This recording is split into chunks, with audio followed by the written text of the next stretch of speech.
In the city of San Francisco, a specter seemed to lurk in every shadow, the Zodiac Killer.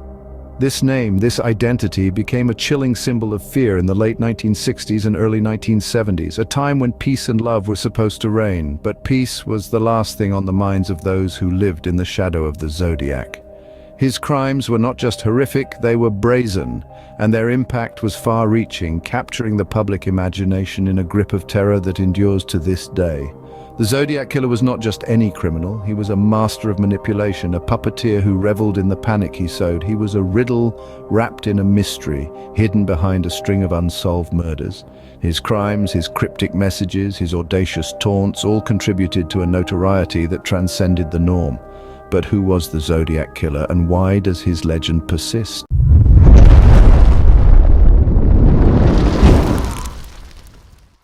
The nightmare began on a chilly December night in 1968. This was the night when the calm of Lake Herman Road in California was shattered by the brutal murders of two young individuals, Betty Lou Jensen and David Faraday. They were just teenagers out on their first date, with the excitement of youth in their hearts. But their innocence was abruptly ended when an unknown assailant ruthlessly shot them dead.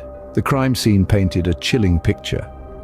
Betty Lou's lifeless body was found several feet from their Rambler station wagon, with 5 bullet wounds to her back.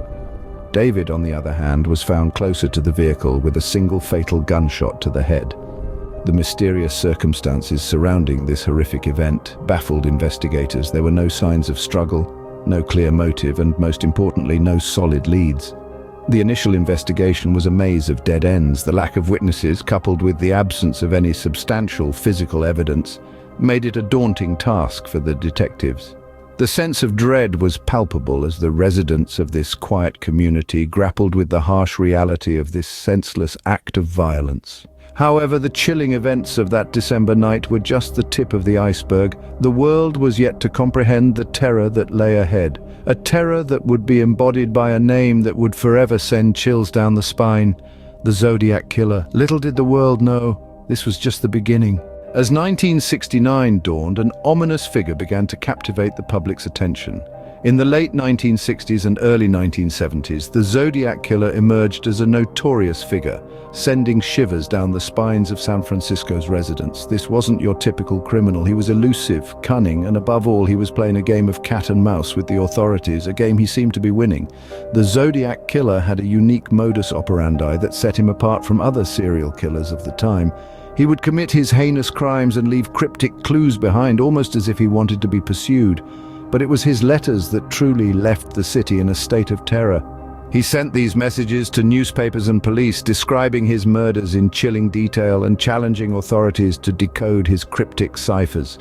These letters were not mere confessions. They were a taunting challenge, a dare to the police to catch him if they could.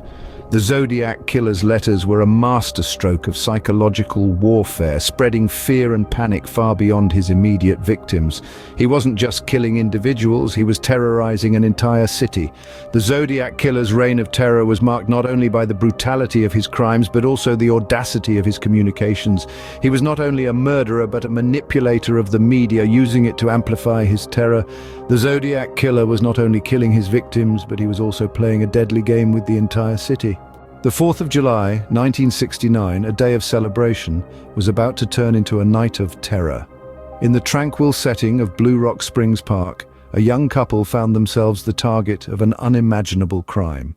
Darlene Ferrin, a vibrant 22-year-old, and her companion, Michael Mageau, a 19-year-old student, were settling into their car after an evening out when a sudden flash of light pierced the darkness, followed by a hail of bullets.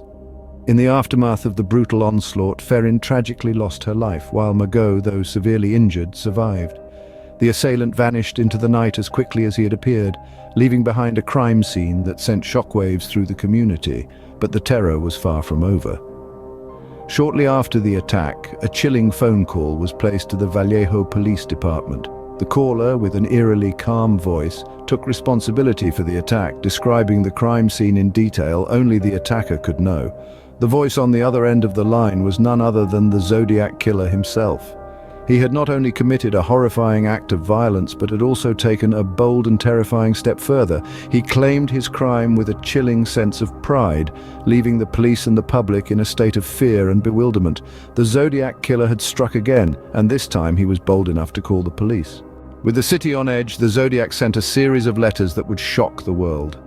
On August 1st, 1969, the Zodiac claimed responsibility for the Lake Herman Road murders and the Blue Rock Springs Park attack. These weren't just mere confessions, they were diabolical missives designed to instill fear and exert control. The letters, filled with cryptic ciphers and chilling details of the crimes, were sent to various newspapers. Each one was a ghastly testament to the Zodiac's desire for notoriety and control. It was a game of cat and mouse, where the mouse was the entire city of San Francisco and the cat was a faceless killer. The impact was profound. The public's perception of the Zodiac Killer took a dark turn. No longer was he just a shadowy figure lurking in the night. He was now a puppet master, pulling the strings of an entire city's fear. Every letter, every confession was a chilling reminder of his presence. The confessions also had a significant effect on the investigation. The authorities were now dealing with a killer who was not only remorseless but also reveled in his infamy. The confessions added a new layer of complexity, a psychological element to the pursuit of the Zodiac Killer. The Zodiac Killer was not just a murderer, but a master manipulator who held the city in his grasp. While the Zodiac Killer's reign of terror eventually ceased, his legacy of fear remains. The chilling hallmark of this enigmatic figure continues to resonate, not just in the hearts of San Franciscans, but across the globe. The Zodiac Killer, with his cryptic messages and elusive identity, has become a symbol of unresolved terror, a specter of the 20th century that still haunts the 21st. His unsolved crimes keep intriguing both professional investigators and amateur sleuths. With every passing year, new theories emerge, new suspects are scrutinized, and old evidence is reevaluated. The advent of advanced forensic technology and the relentless pursuit of truth by dedicated individuals fuels this ongoing quest to unmask the Zodiac Killer. The legacy of the Zodiac is one of enduring fear and fascination. It's a reminder of the darkness that can lurk in the shadows of our society, and the lengths we go to bring light to it. Even today, the shadow of the Zodiac Killer still looms over San Francisco. The Zodiac Killer, a name that continues to send chills down our spines. From the cold-blooded Lake Herman Road murders to the chilling Blue Rock Springs Park attack, his reign of terror in the late 60s and early 70s has left an indelible mark.